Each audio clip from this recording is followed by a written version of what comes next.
Esse é o podcast Jungiando, o podcast do Instituto Jungiando sobre psicologia analítica. E o tema desta temporada é o Manual da Mente. Iremos falar sobre saúde mental de um jeito claro e acessível, desmistificando patologias psicológicas e proporcionando uma compreensão mais profunda do tema. Vamos mergulhar nos mistérios da mente, explorando a saúde mental e os desafios psicológicos da nossa época. A ideia é trazer reflexões que fazem sentido no dia a dia, conectando a psicologia com a arte, a música, a literatura, o cinema e com a vida real.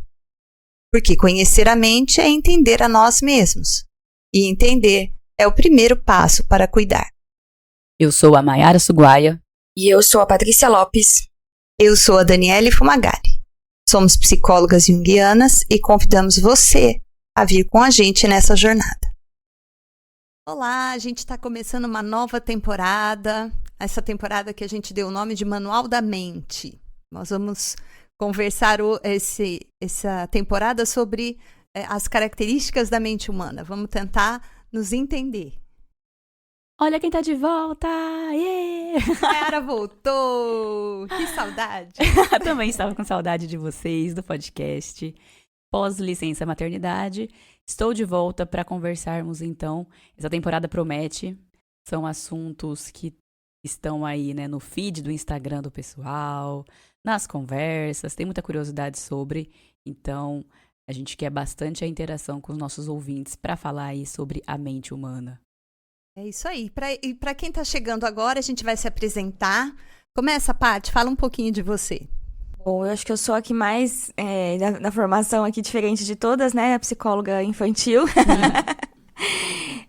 Fiz formação há 10 anos, vai fazer 10 anos agora que eu me formei. Mas me especializei mais na área do desenvolvimento infantil, então eu atuo na clínica com crianças e adolescentes. E dou aula numa faculdade aqui na cidade de São José do Rio Preto, onde a gente mora. Também dando aula sobre desenvolvimento humano, aprendizagem, psicologia escolar, que é a minha área de atuação. Muito bom. Bom, eu, Mayara, me formei também, estava fazendo as contas aí, pensando, né? Eu me formei em 2011, então é 14 anos. Uhum. Tô mais velha, Paty. E eu tenho uma especialização durante alguns anos da minha carreira na parte de recursos humanos, né? De psicologia organizacional. E atuo também na clínica com atendimento de adultos. E eu não tem jeito, vou entregar que sou a mais velha. Já vai entregar a idade. Nada, né? Que 10 anos que nada. Vai fazer 30 o ano que vem. E de formada. A especialização já tem 25, que eu me formei na especialização em 2000. Especialista em psicologia junguiana lá pelo Instituto SEDES Sapiense de São Paulo. E fiz o mestrado na Unicamp depois, também já está fazendo 16 anos. Enfim, já estudo faz um tempo, né? E a gente continua estudando. Montamos aqui em Rio Preto o Instituto de Psicologia Junguiana Rio Preto, que agora esse ano se transformou em Instituto Jungiando, por conta do podcast, de tudo que a gente tem feito aqui. E temos novas atividades que vão surgir esse ano, né? Sempre pensando no estudo, no ampliar os conhecimentos em relação a Jung e permitir que quem tiver interesse também possa estudar, né? Então, nós montamos aqui os grupos de estudo e tudo. E atualmente estou fazendo só os atendimentos online, né? Diferente da Patrícia e da Mayara, que estão atendendo aqui em Rio Preto. Eu estou fazendo todos os atendimentos online, que é uma demanda da modernidade, né? Exato. Eu tenho pacientes... No meu caso, não tem nem como, infantil. Então, mas os meus pacientes estão espalhados pelo mundo, então não adianta eu estar fisicamente na clínica e atender de todo lugar, né?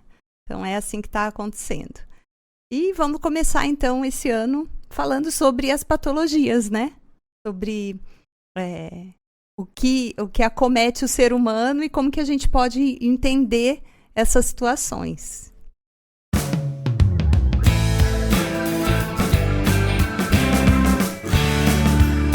E o que a psicologia tem com isso? Bom, e como a Dani falou, o tema dessa temporada ela vai passar por várias questões. Entre elas, muitas que envolvem a nossa saúde. Mas parece tão óbvio, né, que cuidar da saúde é algo importante, não é mesmo? Mas nem todos nós paramos para pensar, afinal, o que é e por que ter saúde? Por que a gente deve nos esforçar para ter uma vida saudável? E falando nisso, então este vai ser um momento que você pode aproveitar para parar um pouco e refletir sobre esse assunto. Quem está aí na correria do dia a dia vai ouvindo a gente e acompanhando. Bom, então vamos lá. Para nos acompanhar nessa ideia tão complexa quanto a saúde, vamos começar a pensar em alguns pontos importantes. Você já pensou que quando não temos saúde, eu estou dizendo aqui saúde física e ou mental, tá? Nós sofremos muito, certo? Nós, então, naturalmente, lutamos para sair desse estado de sofrimento. A gente busca por algum bem-estar de alguma forma. Muitas vezes não julgamos corretamente o que é bem-estar, né? A gente sempre fica nessa dúvida se bem-estar e saúde como se fossem a mesma coisa. E a gente pode confundir, né? Como saúde ou bem-estar, como se fosse um período breve de conforto, que não deve ser confundido aí, no caso, com saúde em específico. Então, bem-estar é um período breve de conforto, mas não é saúde, pois ele pode vir, então, seguido rapidamente por mais sofrimentos. A gente está falando aqui de algo mais estável. Buscar a saúde mental é buscar bem-estar, sim, mas mais do que isso é traçar um jeito melhor de viver. E aqui a gente também está falando em mudar uma rotina, procurar um estilo de vida, um jeito melhor de viver, né? Pensando nisso, um estilo que seja adequado, lógico, para a sua realidade, que inclua momento de prazer, autocuidado com o corpo, e entre várias coisas que vocês podem pensar aí, como cuidar também da mente. E quando falamos sobre a nossa psique, falamos em buscar ser a nossa melhor versão. A ideia aqui é a gente falar com vocês sobre a importância de discutir a saúde mental de uma maneira bem aberta e informada, principalmente considerando o cenário atual de acesso à informação. Então, muitas vezes são desencontrados e superficiais. Ô, Paty, tava pensando aqui, né, isso que você falou da buscar ser a nossa melhor versão. E com essa palavra que você falou por último, aí, superficial, vou fazer um adendo aqui. Isso de buscar ser a nossa melhor versão, gente, quando a gente fala aqui na psicologia analítica, não tem nada a ver com aquele papo meio coaching, assim, sabe? Que a sua vida vai melhorar, de ser melhor versão para, sei lá, ter uma produtividade. Não é esse rótulo, não é nesse sentido. Quando a gente fala de ser a nossa melhor versão, a gente está falando de ser quem nós somos de maneira completa. Né, de uma maneira inteira.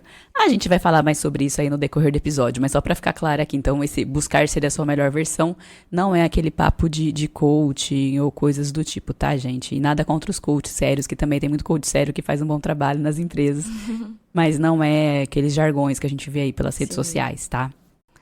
E pensando, né, nesse cenário que a gente tem de muita informação, às vezes informações desencontradas e que não fazem sentido, a gente vive num mundo com uma rotina muito atribulada, cheia de coisas a fazer, com horários definidos, que não permite esse espaço de cuidar de si.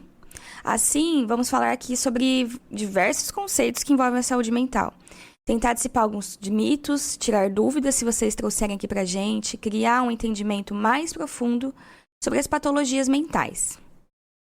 Tá, mas e aí, alguns podem estar pensando aí, mas o que significa ter uma mente saudável? A gente vai trazer, então, a OMS, que é a Organização Mundial da Saúde, que define, né, saúde mental como um estado completo de bem-estar físico, social e mental, no qual a pessoa é capaz de lidar com os desafios da vida, trabalhar produtivamente e contribuir para a comunidade. Mas, na prática, o que isso significa, né? São muitas informações aí que a OMS traz. E pensando que ter saúde mental, quando a gente fala em tudo isso que a OMS traz, não significa nunca sentir tristeza, raiva, por exemplo? Não é isso que a gente está falando, né? Muito pelo contrário. Essas emoções, elas fazem parte da nossa natureza humana. O equilíbrio está na forma como lidamos com elas e as permitimos serem expressadas. E na capacidade da gente seguir em frente sem que essas emoções nos paralisem ou causem sofrimento intenso. E aí, né, eu falando aqui um pouquinho, acho que da minha experiência, acho que as meninas podem falar um pouco delas da clínica adulta, mas eu na minha infantil, percebo que não só, né, na verdade, na clínica infantil, escola, quando eu trabalhei em escola, na assistência social, a gente percebe o quanto a nossa sociedade, né, com a falta de trabalhar com as emoções, ou a gente não ter, né, essa noção de como as emoções fazem parte do nosso organismo, que a gente nasce com aquilo, que aquilo é natural, que a gente precisa expressar com frequência tudo que a gente tá sentindo, né? Isso que você falou, né, Má? De aceitar você por completo. E se você tem que aceitar você por completo, a raiva, as emoções ali, tristezas, estão acontecendo também, faz parte da gente. Então, trabalhar as emoções, e se elas não são trabalhadas, na verdade, vai afetar a nossa saúde mental. Muito. Então, é importante, como eu vejo, né, que eu trabalho muito na clínica infantil, e quando eu tava na escola, de trabalhar essa questão, né, da educação emocional na nossa sociedade de forma geral, se possível, né? Acho que dando um exemplo disso que você falou, só para ficar claro, então, né, para quem tá ouvindo, por exemplo, acho que a gente aprende muito quando é criança a questão de que é feio sentir raiva. Uhum, né? não pode chorar porque é fraqueza. Porque é fraqueza. E aí pensa, uma criança que não pode expressar a raiva dela, né? Quando a gente fala de poder expressar a raiva, a gente não tá falando que ela deve chutar o coleguinha, bater na mãe, essas coisas. De forma saudável, por favor. Ela né? tem que expressar, ela tem que entender que a raiva faz parte de quem ela é, que ela sente aquilo, e aprender a conduzir aquilo de uma maneira correta. Sim, né? Dar sim. vazão para aquilo de maneira correta. Sem aquela Sempre coisa de... Se machucar é machucar o outro. Exato. Né? E sem aquela questão de você é mal porque você está com raiva. Porque tem Sim. muito disso, né? Você é uma criança ruim porque você está com raiva. Por que acontece? Se o que eu sinto é ruim, então eu sou ruim. Sim. Isso traz um sentimento de autodepreciação para a criança. E aí, o que faz com essa raiva engolida, né? Aí, na psicologia, a gente vê, né? São exatamente... É o que a gente vai falar essa temporada, mas já dando aí um spoiler, o que a gente faz com essa raiva? Ela não some. O problema é quando ela fica autodirigida. Ela se volta contra a gente mesmo, né? E em algum momento vai surgir aí Exato. essa raiva na gente, ou vai ser uma explosão de emoções. Pra quem é ouvinte aí antigo, e pra quem tá chegando agora, fica a dica, a gente tem um episódio muito bom que a gente fala sobre isso, que é a pesada sacola da sombra. Sim. Né? E todas essas emoções, né, que a Paty falou, não expressas e não bem conduzidas e não aceitas, vai lá pro inconsciente, vai ficar na sombra, né? E o problema é que isso se volta contra a própria pessoa. Né? Tudo aquilo que a gente não aceita na gente vai ter muita força de atuação. Uhum. Né? Não tem aquela frase do Jung, tudo aquilo que eu não aceito em mim, eu vou encontrar na minha vida como destino, e vou chamar isso de destino. É mais ou menos isso, né? Sim. Pois é, e é complicado, né? Porque essa é a maior dificuldade da humanidade. Exato. Como que a gente lida com agressividade? Se a gente põe pra fora, a gente destrói. Se a gente põe pra dentro, a gente se destrói. Então não tem saída.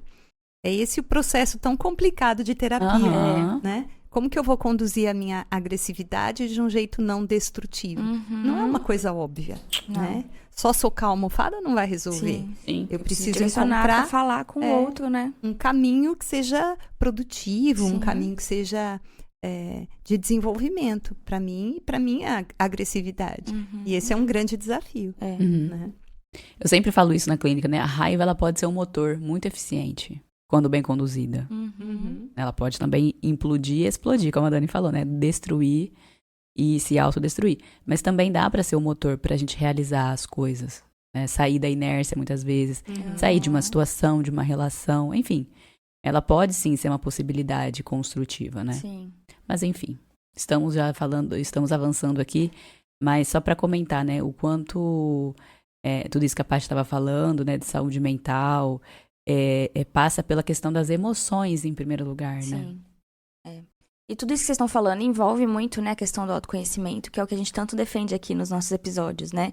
Quando a gente entende nosso próprio corpo, as nossas emoções, as reações que surgem disso tudo, e como cada uma dessas emoções ou reações vão se manifestar, né, no nosso corpo, cada um vai ter a sua forma de se manifestar, sendo de uma forma saudável, né, que nem a Mara falou, a Dani falou, que seja direcionada, mas que não seja omissa, que eu guardo ali pra mim e que aquilo vai reverberar de alguma forma, a gente consegue um processo aí de iniciar um possível autoconhecimento, né?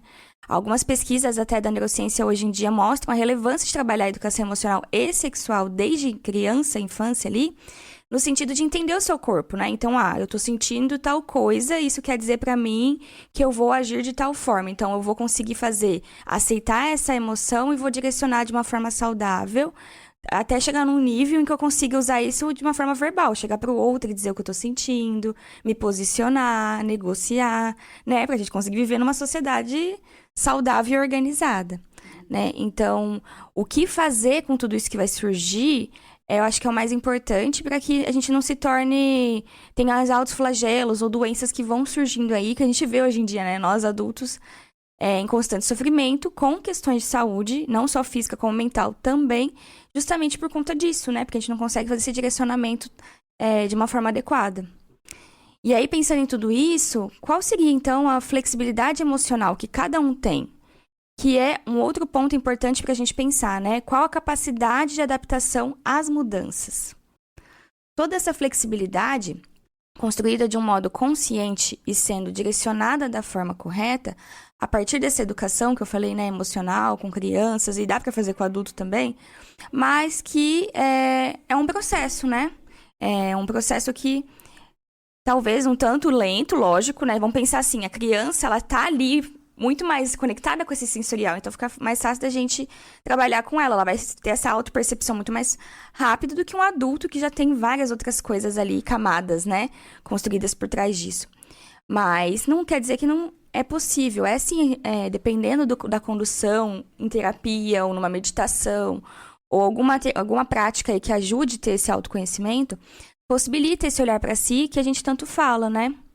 E aí a ideia que alguém pode falar, alguma pergunta que alguém pode fazer mas como fazer isso? Vamos pensar em algumas ideias e possibilidades. Atividade de educação emocional, então, meditação, como eu falei, arte-terapia, né, um recurso que a gente usa muito hoje em dia como uma forma de se expressar. Observar e perceber quais comportamentos a gente usa no cotidiano. Então, aquilo é uma coisa que me deixa muito irritado, e se acontecer de novo, provavelmente, talvez eu tenha a mesma reação. Então, não necessariamente vai ser igual, mas eu já sei que aquilo me gera um desconforto, né? Então, eu vou ficar mais atento. O que disso tudo, desses comportamentos que são inadequados e que a gente pode relacionar uma emoção a outra, né? A gente cresce sem saber nomear, na verdade, o que a gente tá sentindo. Pra falar, olha, tô muito chateado com você, viu? Porque eu não aprendi lá atrás a falar, entender isso que eu tô sentindo é raiva, então eu preciso falar para o outro que eu tô chateado com ele. E se eu falo com frequência o que eu sinto, a minha saúde vai estar um pouco mais preservada nisso tudo, né? E seria daí, no caso, se a gente consegue fazer esse direcionamento, um recurso saudável, quando a gente consegue substituir por recursos que sejam, né, viáveis, que não machucam o outro, como a gente falou, né? Machucar o outro não no sentido físico só, mas o magoar alguém com alguma palavra, né? São ferinas, às vezes. Sim.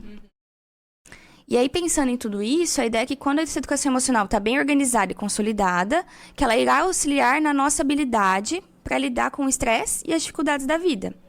Ainda mais, né, pensando nessa rotina corrida que temos hoje em dia, com 1000 afazeres, ela se torna nosso norte, de como podemos nos comportar, quais os nossos limites, que eu acho que também isso é uma coisa, né, que a gente acaba deixando passar, não, tem que dar conta de tudo, e não é bem assim. Porque isso também é importante da gente ter consciência, né? Os limites e como que eu vou lidar com cada situação. Então, assim, tô começando a ficar estressado.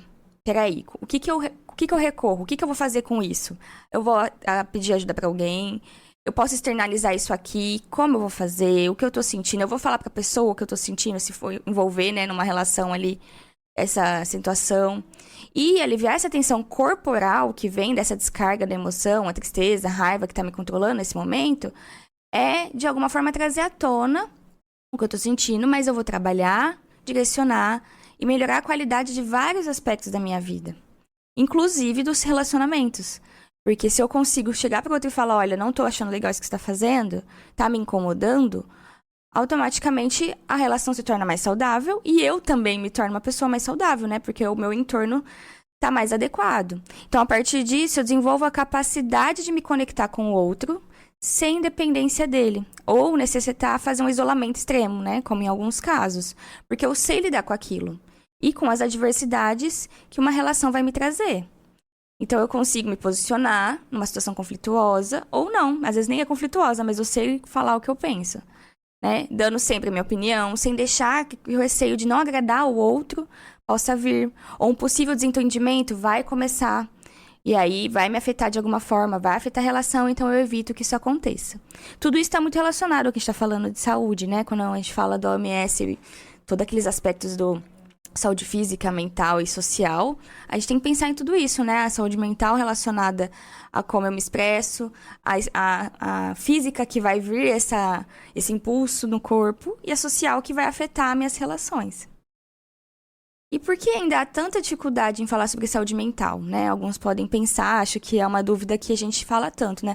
A gente discute tanta coisa, pesquisa tanta coisa, e mesmo assim a gente vê que muita gente tem dificuldade até hoje em tocar nesse assunto, né? Parece quase que um tabu, muitas vezes. E o estigma em torno da saúde mental, ela vem de séculos, como eu falei, de tabus e crenças equivocadas. Ainda a ideia de que quem procura um psicólogo é louco, que a terapia é um luxo, desnecessário muitas vezes, né? As pessoas vão falar. Muitas pessoas acreditam que saúde mental é apenas, só mudar o modo de pensar, né? Vou pensar mais positivo.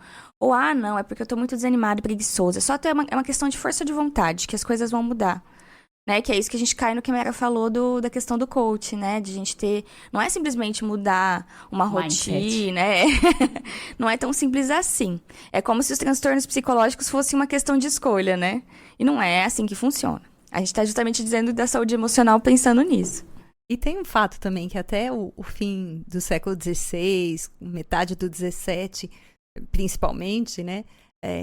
Tudo que tinha a ver com saúde mental era matéria de trabalhar com o líder espiritual, né? Então, era o padre ou o pastor ou o guia espiritual que ia cuidar daquilo que não estava funcionando bem mentalmente. Uhum. E a partir do surgimento da psicologia, da psiquiatria, isso começou a ser visto como, então, uma doença, né? E não uma questão de autoajuste do próprio ser humano. Sim. Né? E aí também que vira esse tabu, né? Então, é coisa de louco. A gente pensar, sempre foi historicamente relegado, né? Primeiro porque era uma possessão do demônio, lá na Idade Média, enfim, e até depois. Então, como a Dani falou, né? Era os líderes religiosos que tinham que lidar com aquilo, com os sofrimentos, né, da alma. Depois, a gente continua sendo uma coisa mal vista, tanto que a grande função dos hospitais psiquiátricos, né, durante muito tempo, dos manicômios, né, como chamavam, era isolar. E aí tinham pessoas ali que tinham algum transtorno mental e tinham pessoas que não tinham, que só eram, entre aspas, escória da sociedade, né? Pessoas que tinham uma orientação de gênero, enfim, de sexualidade diversa, ou deficiência física, né? Física, ou qualquer mental. Qualquer pessoa que tivesse uma situação que não fosse socialmente aceita, mães solteiras, enfim, qualquer pessoa que não se enquadrasse, né? Não enquadrasse, era jogado, literalmente, nesses lugares, né, horríveis. Isso durou muitos séculos, muito tempo. Né? Então, a saúde mental, ela fica como algo realmente feio, como algo relegado, né, pro canto e pro que não deve ser visto. Só que aí, né, é engraçado como a gente, na psicologia junguiana, a gente fala muito de enantiodromia, né, que é ir de um polo pro outro. A gente vem dessa época que a saúde mental era algo extremamente mal visto, feio, né, terapia coisa de louco e tal. E a gente vai pra uma época agora que é bom, que a gente tá falando mais de saúde mental, está cada vez mais popular, entre aspas, no sentido de das pessoas terem acesso à informação. Só que aí agora tem uma ressalva. Tem que tomar muito cuidado com a qualidade da informação. Porque aí o que a gente vê agora é um excesso de psicologização, vou chamar, vai. Um excesso de rótulos, né? Pegar isso, colocar no bolso, quase como se fosse 5 dicas pra você ver se você tem TDAH. Veja comigo se você tem autismo e não sei o quê. Se você tem isso, se você fez aquilo, então você tem depressão. Então, né, não é bem assim. Então a gente vai de um extremo. Até pelo acesso à informação, né, que a gente tem nas redes sociais. Exato. Então a gente vai de um extremo que ninguém podia falar que tinha, para agora é moda todo mundo falar que tem que ter alguma coisa. Qual que é o remédio que você toma? Você não toma nenhum? A patologização da vida, né? Patologização da vida. E tem um problema sério que a internet traz, é que como você... o conteúdo que você assiste é direcionado pelo algoritmo, então você conhece o famoso senhor desconhecido, né? Porque ele aparece tanto para você que parece que ele é uma pessoa super famosa, todo mundo conhece, né? Porque ele tem, sei lá, milhões de seguidores. E a gente não sabe quem é o senhor fulano, famoso doutor não sei quem, que às vezes está trazendo informações equivocadas, porque hoje a internet dá espaço para qualquer um que tiver uma câmera e um microfone. Né? Inclusive é assim que a gente está aqui, né? É bom, mas também pode ser ruim. Mas pode ser ruim. E aí a gente tem também, claro, né? Surge quem vai se aproveitar desse mercado. E a gente tem que tomar muito cuidado com quem são os terapeutas que a gente está buscando, né? Então, quando você for buscar terapia, se você tiver interesse, procure sempre um psicólogo que tenha inscrição no CRP, né? Você pode buscar no site do CRP, você vai ver quem são os psicólogos inscritos no Brasil inteiro, né? Do Conselho Federal de Psicologia, o CFP. Se você for procurar um psiquiatra, então ele tem que estar inscrito, né, no conselho dele. Então, você tem que verificar se aquele profissional tem mesmo as qualidades e a formação necessária para fazer o trabalho dele. Né? Porque a gente vê muita gente que não tem nenhuma formação. Sim. E que se auto-intitula psicoterapeuta. Sim. Né? Que é um perigo. E pensando em tudo isso, né, outros fatores também que acho que dificultam essa nossa conversa sobre saúde mental, tem vários aí aspectos que incluem desde a falta de formação, né, como a Dani estava falando. Então, muitas pessoas não entendem o que é transtorno mental, como isso afeta a vida de uma pessoa realmente, aquela pessoa está em sofrimento, e aí ela taxa de várias coisas que ela nem tem informação realmente, estudo sobre aquilo. A questão da vergonha e da culpa, que é algo que acaba muitas vezes dominando, né, a pessoa de compartilhar o que ela está sentindo, de trazer aquilo à tona de alguma forma. Então, quem sofre, por exemplo, de crise de ansiedade, depressão, qualquer outro transtorno, pode muitas vezes até se sentir culpado por não conseguir dar conta sozinho, vamos dizer, entre aspas, assim, de alguma situação que gera crise de ansiedade ou a depressão, e ela não quer compartilhar, não busca ajuda, não vai atrás de um diagnóstico. A influência cultural, né, que a gente percebe isso em todas as culturas, né? Então, muitas culturas a saúde mental é vista como uma fraqueza, algo que não deve ser discutido publicamente e tem que ser colocado debaixo ali dos panos de alguma forma, infelizmente, né? E a desigualdade, né, no acesso ao tratamento. Então, muitas pessoas não procuram ajuda porque não têm acesso a serviços de saúde mental ou, às vezes, nem sabem, né, onde buscar esse apoio. E tem outras ainda que nem sabem que existe lugar para isso, né? Às vezes a gente fala hoje em dia do CAPS, pessoas nem fazem o que é isso, né? Eles não sabem ainda como se organiza a rede, né, de assistência, saúde, educação, e para onde eu vou. Tem um lugar para isso que eu posso ir, buscar um diagnóstico, buscar um tratamento. Que volta para a questão da falta de informação também. Tá. Mas e aí, pensando em tudo isso agora e falando das emoções e de transtornos, qual a diferença entre sentir emoções e ter um transtorno? Muita gente pode se perguntar assim, tô triste ou tô em depressão? Tenho TDAH ou tô desatento? Basicamente, a linha tênue que separa esses dois contextos de um estado emocional comum e um transtorno é a intensidade, a duração e o impacto que isso vai ter na vida diária. Primeiro, todos sentimos tristeza, raiva e medo, como a gente já falou aqui, né? Essas emoções são normais, fazem parte de qualquer organismo e são até necessárias para a nossa sobrevivência. A diferença está no quanto essas emoções, ou mesmo sentimentos que nos percorrem ao longo dos dias, vão interferir na nossa vida. Ou seja, quando uma emoção se torna muito intensa, persistente e prejudica minhas atividades do dia a dia, pode ser um transtorno. Mas não podemos deixar de se atentar para o fato de que o contexto também importa. Por exemplo, vamos pensar, sentir tristeza após uma perda, né, um luto que a pessoa está vivendo, é esperado. Mas agora, se essa tristeza se prolonga por muitos meses, afeta todas as áreas da vida daquela pessoa, aí sim a gente pode pensar a longo prazo em uma depressão. Aqui, então, entra a importância da informação de qualidade, né?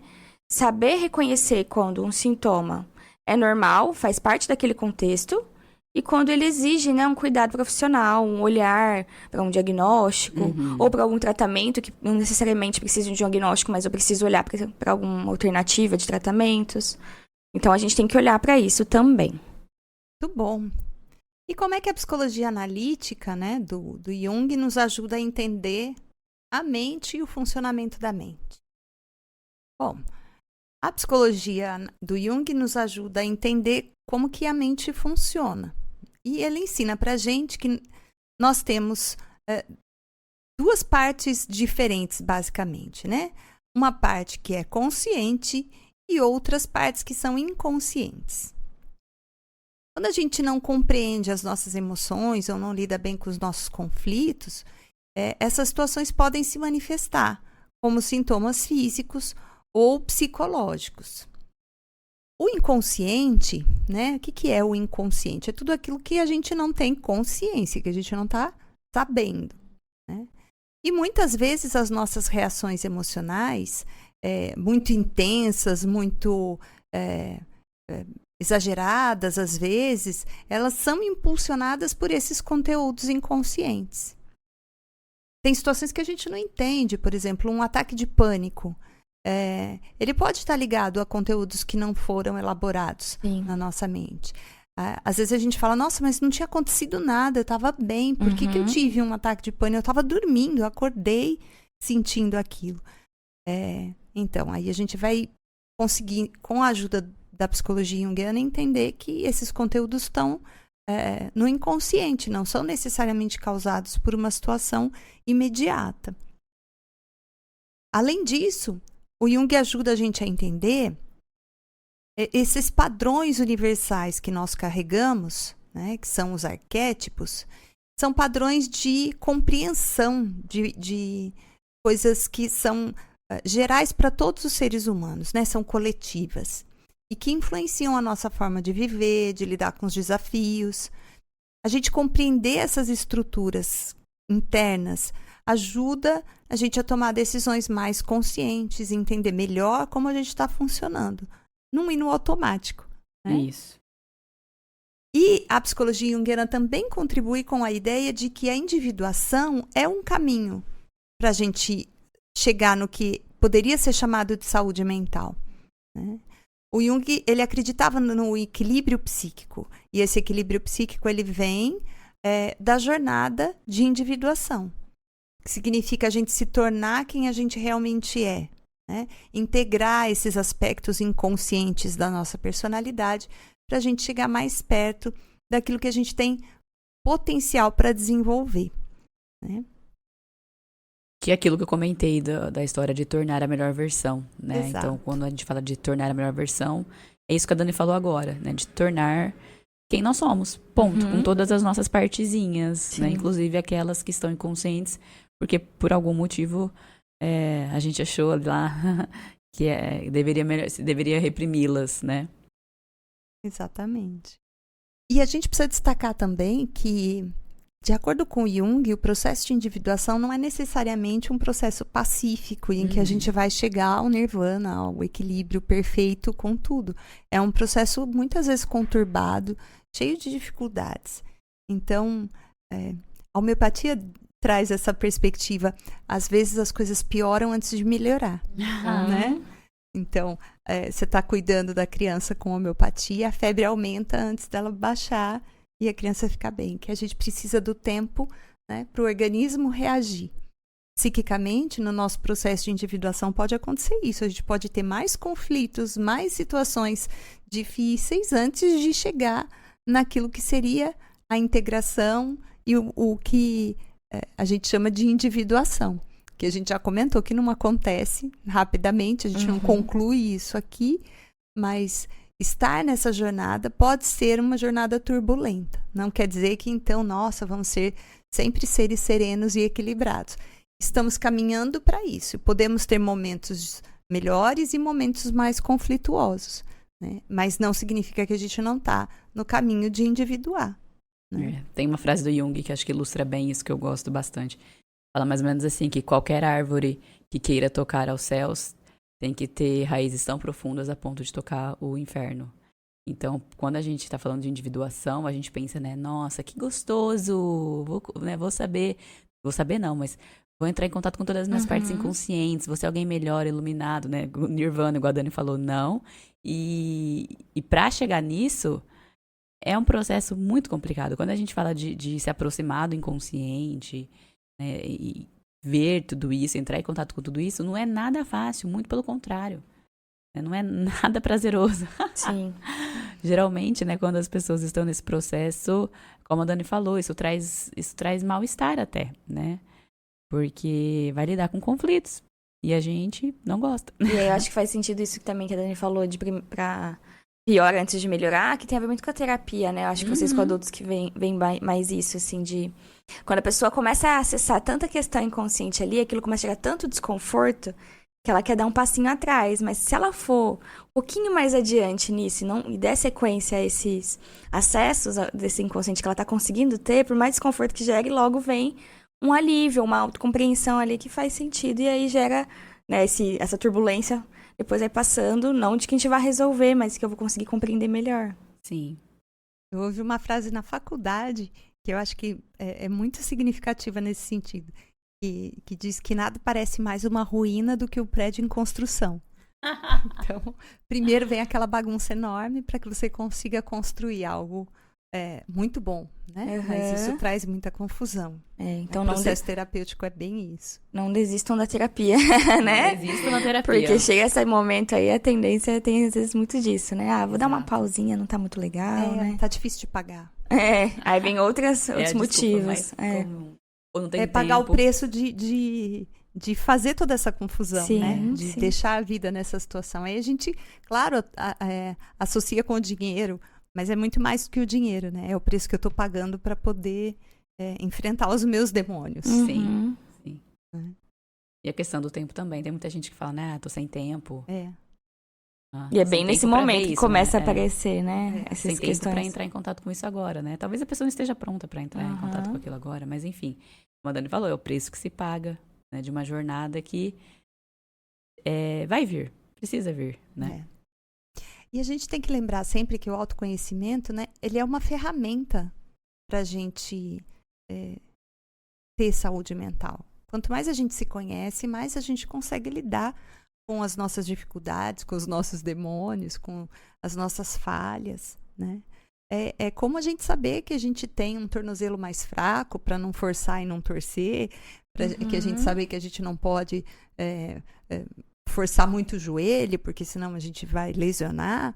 Né? É aquilo que eu falei de aceitar os limites também, né? Exato, saber onde estão esses limites. Sim. E não, eu tenho, sei lá, uma perna forte, eu consigo correr bastante, então eu vou aproveitar para fazer esse movimento, porque eu vou dar conta. Emocionalmente, a gente precisa conhecer quais são os nossos recursos e as nossas dificuldades. É isso que vai ajudar a gente a escolher os caminhos que a gente vai trilhar. Então, o autoconhecimento ajuda a gente a saber o que a gente tem de fragilidade e o que a gente tem de fortaleza, de capacidade, para poder usar isso com sabedoria.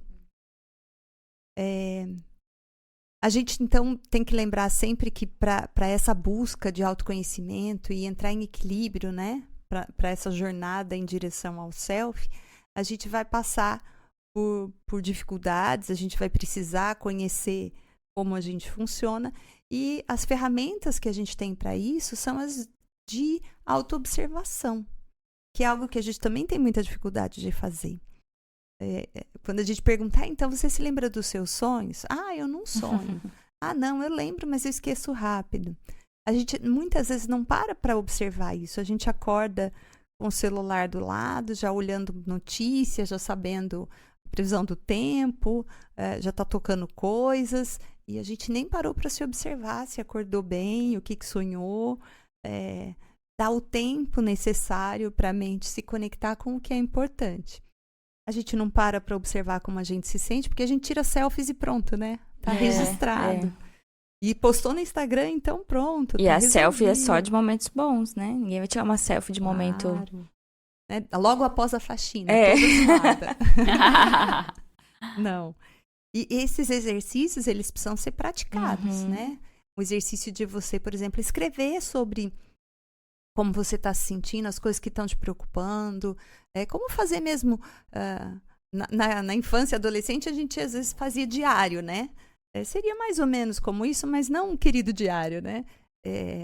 Às vezes fazia anotações sobre percepções, sobre aquilo que deixou a gente muito irritado, sobre conclusões que a gente tira a respeito de coisas que vão acontecendo ao longo da semana. Essa reflexão, autorreflexão, porque você precisa escrever algo, é um momento de olhar para dentro. Claro, a meditação é um exemplo muito significativo de reflexão sobre si mesmo, né? Não com a ideia de pensar sobre, mas justamente de observar como a gente está. E os sonhos também são uma observação, mas voltada para o inconsciente. E às vezes dá muito trabalho registrar os nossos sonhos. Tem paciente que vem e fala: ai, Dani, eu não consegui registrar o sonho porque eu fiquei num dilema.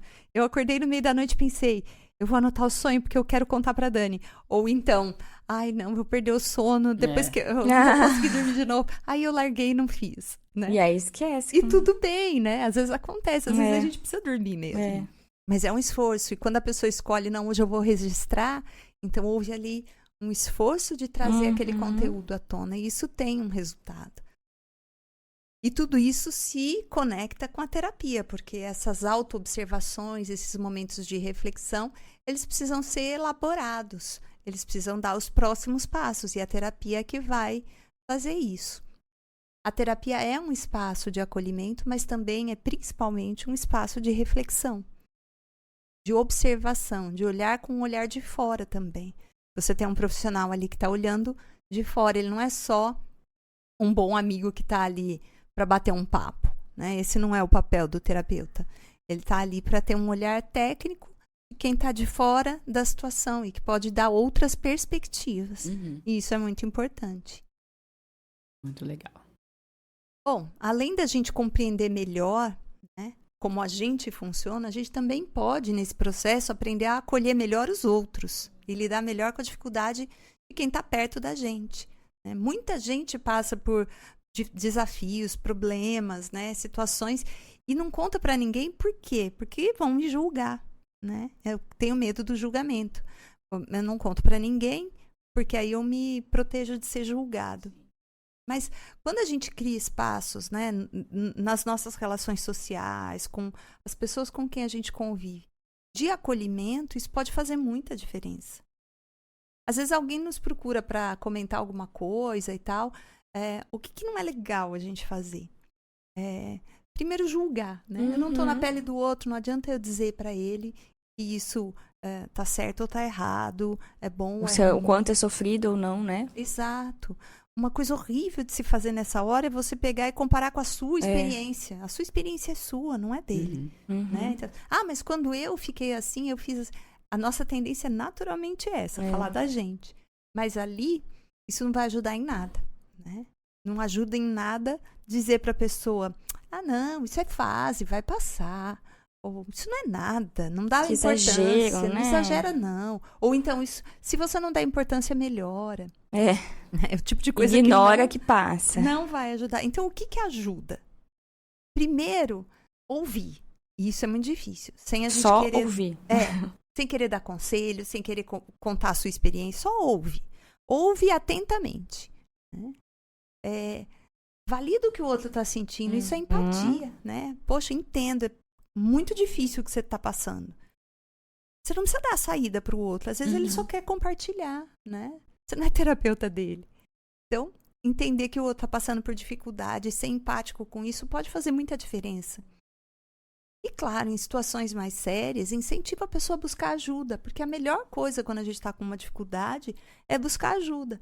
Seja de um profissional médico, de um psicólogo, de um outro profissional, mas buscar ajuda, né? Às vezes dentro da família, para poder conduzir para uma ajuda especializada. Então, buscar ajuda é sempre uma saída. A gente tem que saber que a gente faz parte de uma coletividade que se apoia, né? E a gente precisa oferecer isso. Isso pode ajudar muito a gente a ter uma sociedade, né? Um coletivo mais consciente, mais voltado para condições melhores de saúde física e de saúde mental. A empatia é importantíssima. Muito bom. Deu para perceber que essa temporada, então, vai ser muito legal, né? Que a gente vai ter muito assunto.